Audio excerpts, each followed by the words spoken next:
कण कण के वासी हे अंतर्यामी, हम तुहरे चाकर तुम हमरे स्वामी, हम तुहरे चाकर तुम हमरे स्वामी। ना तोहरा अइसन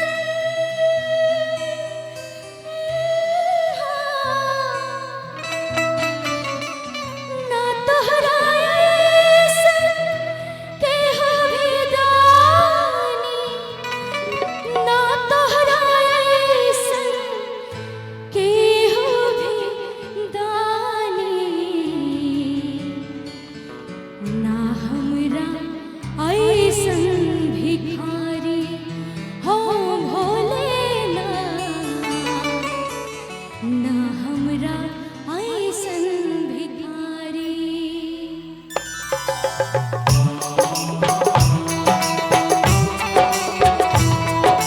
बोल बम के नारा, बाबा एक सहारा।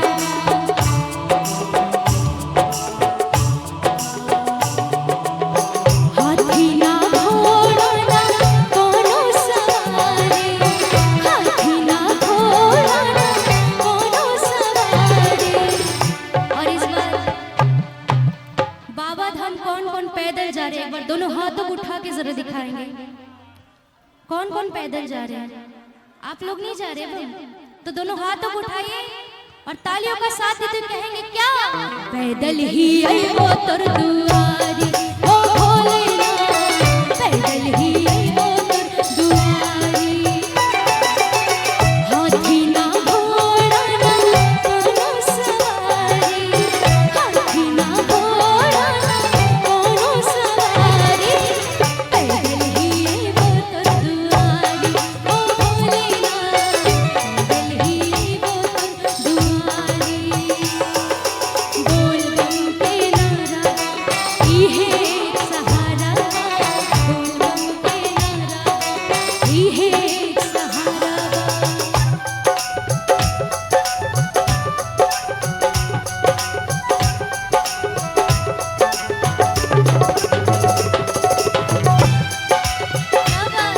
तालियों का साथ देते हैं भजनों में। बोल शंकर भगवान की। कण कण के वासी हे अंतर्यामी, हम तोहरे चाकर तुम हमरे स्वामी।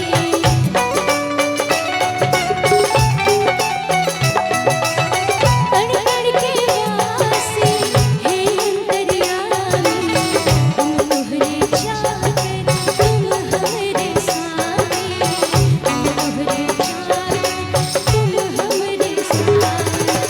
ना तोहरा अइसन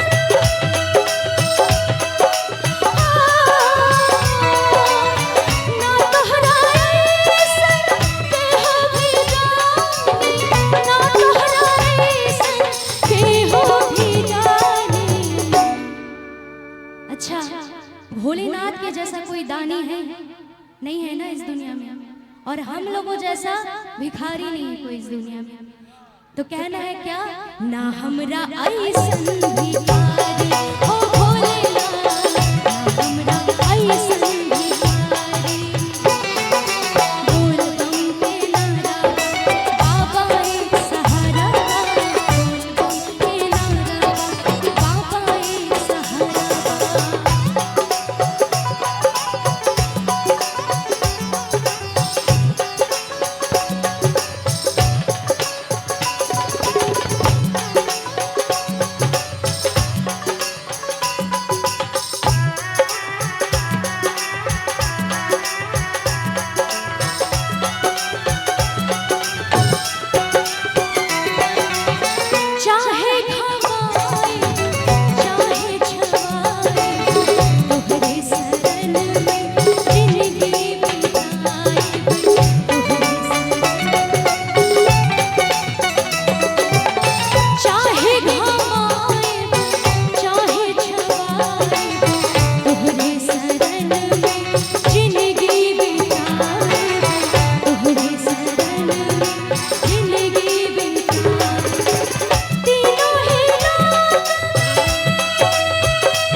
शंकर भगवान की